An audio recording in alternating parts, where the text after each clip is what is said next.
electrocardiograma. Síndrome coronario agudo, ¿ya? Síndrome coronario agudo. Entonces, en el fondo, eso tienen que buscarlo con el electrocardiograma y le toman las enzimas cardíacas. En realidad, troponina y ultrasensible, ¿cierto? Bien. Y ahí tienen tres, las principales causas. ¿Qué otra cosa? Crisis hipertensiva. Crisis hipertensiva. Se fijan, ya con eso ya. Les juro que si tienen en cuenta estas cuatro cosas nomás, ya van a estar trabajando mejor que el 90% de todos los médicos de Chile de la urgencia. ¿Ya?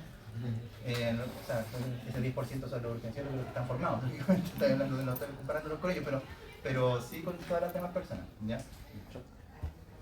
Ya, el shock suele ser como la consecuencia, ¿cierto? Pero ¿qué es lo que lleva al shock? Dentro de las posibles causas del shock, un shock séptico, una sepsis, ¿cierto? Entonces una sepsis puede hacer colapsar el corazón. Ya entonces ya tienen 4 que son causas puramente cardíacas, 5 y que ya empezamos a ver algunas causas extracardíacas. Sepsis, ¿cierto? Sepsis. ¿Qué más? Insuficiencia renal aguda. Una falla renal aguda, buena, ¿sí? Una falla renal aguda porque de un momento a otro puede haber anuria, ahí sí que hay hipervolemia, ¿está bien? Perfecto. Entonces en el fondo se pierde se acumulan cosas dentro de la insuficiencia renal aguda cuando son muy graves. Ahí se acumula potasio, ¿cierto? Se acumula fósforo, se acumula acidemia, ¿cierto? Entonces en el fondo la acidemia hay inotropa negativa, la hiperfosfemia hay inotropa negativa, ¿cierto? Y la falla renal aguda muy grave también termina siendo inotropa negativa por la acumulación de otras cosas y porque además hay sobrecarga de volumen porque el paciente dejó de orinar. Bien. Imagínense todo lo que llevamos. ¿Ya qué más? Drogas, como que está haciendo la señal de la droga. ¿Te dijo droga? Está haciendo así. Pero está bien, pues. Estaba bien, pues. Si esa droga está bien, pues. Cocaína. Ya, está bien. No lo voy a olvidar. No lo voy a olvidar jamás en la vida. Aspiro cocaína. Así me la imagino. Ya, entonces en el fondo está bien. Droga. ¿Qué otra cosa? El TEP.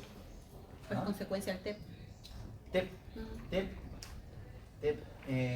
Ya, es correcto, en el fondo eso descompensa el corazón, pero no genera edema pulmonar agudo, sino que puede generar un shock cardiogénico, ¿cierto? Eso se considera como insuficiencia cardíaca descompensada, ¿cierto? Pero lo dejamos con un asterisco porque no es igual idéntico al cuadro clínico de la mayoría de las veces que van a ver. En este caso estamos viendo como insuficiencia cardíaca izquierda, ¿cierto? Hay un detalle súper importante y es con los exámenes generales. Se fijan, no hemos pedido ningún examen sofisticado. Hasta ahora llevamos creatina, nitrógeno ureico, ¿cierto? Creatina, nitrógeno ureico, electrolitos, electrocardiograma, electrolitos para ver las causas de la arritmia, si estaban pensando en alguna arritmia aparte. ¿Ya? ¿Y qué otra cosa falta de los exámenes generales? ¿Cuál es el primer examen que todo el mundo cuando pide exámenes generales va a hacer la raya? ¿Pero cuál es el primer hemograma? ¿Por qué podría ser útil un hemograma acá? Para sepsis. ¿No, la sepsis también? La anemia. Y la anemia puede ser una causa descompensante de la insuficiencia cardíaca. Lógicamente que si falta oxígeno porque no tenemos cómo llevarlo al corazón, va a descompensar la insuficiencia cardíaca. Chuta, y en realidad esas cosas van a hacer que cada vez que ustedes ingresen a hospitalizar a un paciente con insuficiencia cardíaca ya no van a ser como el 90% de la gente que va a ICC descompensa hacia arriba, medicina. Te van a poner insuficiencia cardíaca aguda. ¿Cómo la anemia generaría el edema pulmonar? Porque en el fondo si llega menos cantidad de oxígeno al ventrículo izquierdo deja de latir con más fuerza, con la fuerza suficiente y se congestionan los pulmones. Sí, esa es la razón. Entonces en el fondo por la misma razón que la falla renal aguda con toda la acumulación de ácido, de fósforo y todo eso hace que el corazón lata menos eficientemente. Entonces en el fondo descompensa la insuficiencia cardíaca. Y entonces tienen que poner siempre la causa probable descompensante y eso se demoran 15 minutos en la urgencia. Ni siquiera con la pérdida de tiempo. ¿Ya? Entonces con eso están al otro lado. Ya de esas cosas más sofisticadas, ya quieren dar el paso más allá, por ejemplo. ¿Qué otra cosa puede descompensar el corazón? Quizás extracardíaca. ¿Se le ocurre alguna otra, no? Trauma directo. ¿Prueba reumatológica? Lupus. Artritis reumatoide. Artritis reumatoide. Pero son en la articulación. Valvulopatía. Valvulopatía, si es que alguien no está tratado, ¿cierto? Lógicamente que puede llegar descompensado porque ya no da más con una progresión de la estenosis aórtica, por ejemplo. ¿Sí está bien? Valvulopatía. Pericarditis. Aórtica, ¿cuál es el signo clínico? Estenosis aórtica severa. ¿Cómo se ve? Eso lo van a ver el martes. ¿Sí? El martes tienen una clase de las 2 de la tarde a las 10 de la noche. No conmigo, sí. Pulso parvus et tardus. Parvus tardus, esas son cosas de tercero. Pulso parvus et tardus. Se los dijeron, ¿no? Se los dijeron. Parvus et tardus. Chiquitito y tardío. Desde el, o sea, uno oculta el corazón y palpa el pulso. Si es que se demora después de haber escuchado el segundo arroyo cardíaco, en sentir el pulso quiere decir que es tardus. Parvus porque es pequeño. Celer es el paciente que... ¿Has visto las ranas cuando están así? Entonces, ese es el celer, cuando el pulso carotídeo es gigantesco. Sí, pero ¿en qué? En insuficiencia órtica severa. En insuficiencia órtica severa, porque se devuelve, como, o sea, la válvula no se cierra, se devuelve todo el gasto cardíaco y después sale todo de nuevo. Entonces hay una, creo que son 38 signos que son o sea, propios de la insuficiencia órtica severa y todos tienen que ver con lo mismo. O sea, en el fondo ahí está el signo del pulso, bueno, el pulso celer, el signo del martillo, se late la úvula, late la pupila, el paciente puede hasta hacer un movimiento de cabeza con cada uno de los latidos cardíacos, pero todo tiene que ver con lo mismo. Ya. Pero esta Ahora alternativa, la prueba tiene idea, una tirotoxicosis puede hacer descompensación de la insuficiencia cardíaca. Ya con eso ya es como el tiro tiene un 40% de mortalidad. elegancia máxima dentro de del diagnóstico diferencial de la descompensación de la insuficiencia cardíaca. Y eso es. Pero aquí hay otro elemento importante de esta pregunta porque alguien podría decir, pero profe, realmente tiene un edema pulmonar agudo y todo, o sea, tiene un edema. Entonces, ¿por qué la A y la B no? Entonces, veamos otro detalle. Te hablan de los tratamientos, que también hay que entenderlo. Y ojo, porque dicen, iniciar soporte respiratorio, ¿está justificado? Sí, está esperando. Perfecto. Pero acá arriba, por ejemplo, también tenemos soporte respiratorio, furosemida endovenosa. ¿Estaría justificado en este caso? Sí. ¿Ya? ¿Qué pasa aquí con la nitroglicerina? ¿Y nitroglicerina? Que nos ayuda a aumentar la precarga y bajar la descarga. O disminuir la precarga. Sí. Vasodilatador coronario. Y- Vasodilatador Porque coronario. la causa es cardíaca. Claro. Pero pregunta, entonces, como la nitroglicerina siempre, ¿es para toda la insuficiencia cardíaca? ¿Agudo?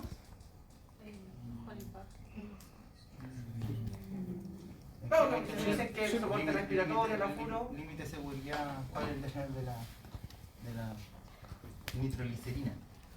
Cosa que Que no esté hipotenso. ¿No?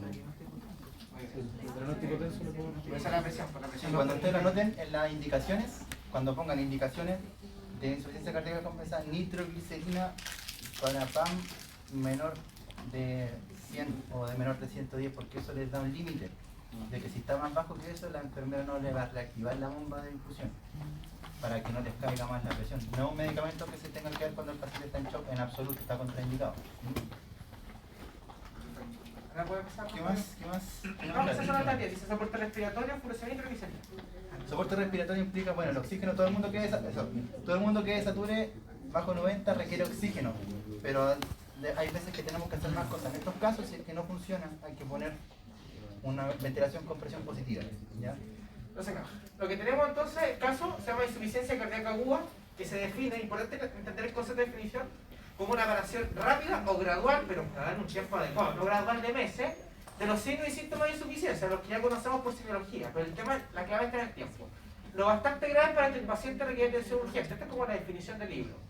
Y su causa más frecuente, como mencioné, es la insuficiencia cardíaca crónica, descompensada o infarto agudo miocardio. O sea, el infarto puede producir o llegar como insuficiencia cardíaca aguda. Por eso va muy de la mano con la ayudantía anterior.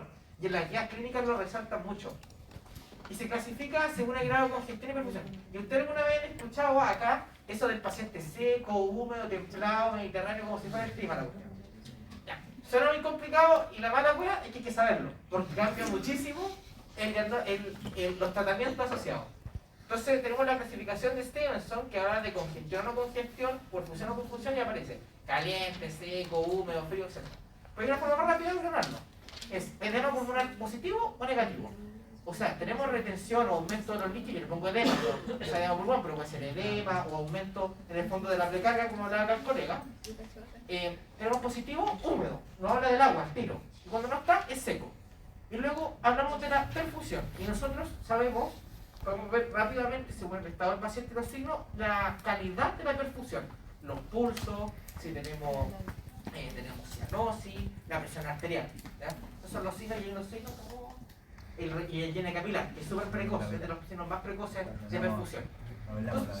Y acá nos salen de inmediato los diagnósticos. Entonces, como tenemos una persona que tiene edema, está vendiendo líquido, muy mala suerte, y además tiene una perfusión muy mala, estamos frente, este es como el peor escenario, que le llaman el frío húmedo. ¿Cachai? Frío respecto a baja perfusión, caliente perfusión aceptable.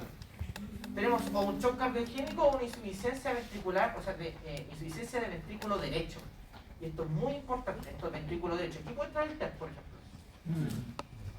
Luego tenemos un edema positivo pero con perfusión, edema o descompensación. Y cuando esto empeora, pasamos al shock cardiogénico. Una persona sin edema y con perfusión positiva no tiene insuficiencia cardíaca aguda. O sea, el caliente seco en el fondo es insuficiencia cardíaca crónica. Y cuando tenemos baja perfusión pero sin edema, también podemos hablar de una descompensación. Por ejemplo, efecto diurético, la persona está tomando diurético, entonces no va a tener edema, por suerte. O también una insuficiencia ventricular derecha, donde aparece. Entonces, baja perfusión puede indicar derecha, recompensación del shock. Siguiente, por favor. Bueno, es súper útil esa, es como para agilizar todo el Y acá proceso. aparece, les empiezo a poner, el doctor me adelantó, qué exámenes son los que se tienen que tomar sí o sí a alguien que lleve una insuficiencia cardíaca derecha. O sea, insuficiencia cardíaca aguda, para estos diagnósticos diferenciales. Electrocardiograma, radiografía, incluso se recomienda ecografía pulmonar cuando se... Aquí está la indicación y el nivel de evidencia. Recomendada, se puede considerar, electrocardiografía, en algún momento se va a tener que hacer, quizás no al tiro, pero hay que evaluar el estado de los ventrículos, ver esa fracción de eyección, ver la motilidad. Podemos infartos, por ejemplo, que algo sea el infarto agudo, hipomotilidad, por eso es insuficiencia cardíaca aguda, y va a tener una parte del ventrículo que no se contrae. Ahí está la conexión. Para que no digan fracción de eyección, por favor. ¿Para qué sirve el ecocardiograma en insuficiencia cardíaca? Pero claro, es la fracción de eyección sí, pero en el fondo queremos visualizar la calidad de esa contracción. Por eso es importante. La calidad de las válvulas. Tenemos los péptidos natriuréticos naturalmente. De hecho, pensamos que igual en el ecocardiograma hay formas de ver el gasto cardíaco. No es como que el gasto cardíaco signifique fracción de eyección en absoluto. Hay formas de hacer. Hay formas de medir el volumen de eyección y eso hacer un cálculo que se llama IVT, ¿ya? IVT, integral volumen tiempo, ¿ya? Y eso nos dice cómo está funcionando el corazón. Sirve para algunas cosas. Sirve para medir el índice cardíaco. Y eso nos dice cuánto tiene el gasto cardíaco. Esto es importante porque muchas veces se van a ver conectados o van a ver que otra persona le pone dobutamina a alguien. O le pone milrinona a alguien a secas. Así como, oh, es que el paciente tiene está frío y húmedo, ¿cierto? Hay que ponerle dobutamina, hay que ponerle milrinona, esas cosas. No están así. El ecocardiograma en la insuficiencia cardíaca descompensada sirve para ver si efectivamente tiene gasto cardíaco no adecuado. ¿Sí? Eso lo sacamos con el índice cardíaco, que nosotros lo medimos con el ecocardiograma, y si está bajo, ahí recién le ponemos inótropo, que sería dobutamina y milrinona. Pero no es lo primero que vamos a hacer. Los pacientes no se les dan esas drogas para aumentarle la presión, por ejemplo. El paciente está hipotenso y hay que darle algo que le suba la presión, ¿cierto? Y eso sería noradrenalina, para que sepan, tienen que saber. Ya. Y el eco pulmonar, esto lógicamente que los urgenciólogos siempre, el eco, es cierto, está bien. El eco tiene que ser con su nuevo fonendo cuando ustedes salgan, ¿ya? Entonces en el fondo se pueden ver directamente las líneas B de Kerley con el eco. Usted pone el eco en el pulmón y se ven las líneas si ven líneas, son líneas B de Kerley, para que no tengan dudas, ¿ya? Entonces el paciente está congestivo. Y si ve deslizamiento de la pleura, se llama lung sliding, eso se llama que el paciente está haciendo derrame pleural también, aparte. Y si tiene estas dos cosas, lógicamente que el paciente está tremendamente congestivo. El eco tiene que rebotar en algo para que nosotros lo vamos a ver en la máquina. Si hay aire no va a rebotar. Entonces lo normal es que usted ponga el eco en lo que corresponde y en el espacio intercostal es para ver pulmón y no vea nada. Eso es lo normal, porque hay puro aire. Y cuando está en los pulmones llenos de agua, el paciente está congestivo, con cisulitis, con todo lo que la trama perineumocranial, usted va a ver pulmón. Y a ver cómo se utilizan las pleuras, van a ver la línea B de Kerley. Y eso es congestión pulmonar. Por eso es que siempre se me... ¿En el eco igual se ven entonces las líneas? En el eco se ve la línea B de Kerley. Es más fácil de verla en el eco que verla en la radiografía, para alguien no entrenado. Pero no es como que... tienen que saber qué se hace. Tienen que saber que hay algunos lugares que van a llegar, si aquí hacemos eco para todo, está bien, hagan eco para todo, pero tienen que saber cómo interpretarlo. Tengo una amiga, de hecho, que voy a buscar en Instagram, Ángela Med Students, que estudia en la autónoma y hizo el internado en el Padre de las Casas. Y ella usaba el eco y tenía una historia de diagnóstico de insuficiencia cardíaca con la línea, y tiene la historia subida y en destacado. Ángela Med Students, buen nombre. Ahora, la cardiología tiene como 100 años sin eco, o sea, sin eco de urgencia. Y uno puede hacer el diagnóstico igual por la otra cosa. No es como que si no tienen eco van a correr en círculo, que es lo que habitualmente pasa en algunas personas que se cierran a lo del eco. También eso tiene que ir más, ya tienen que ser abiertos de mente, está bien. Después cuando lo tengamos, pero si no lo tenemos no es tan terrible. Lo que sí, ojalá que estuvieran en todos lados, porque es pronóstico y es 100% para apoyar el diagnóstico y 100% para descartar lo que esté pasando, sea por insuficiencia cardíaca, son qué cosa? El PRO-BNP. El PRO-BNP es demasiado importante, ¿ya?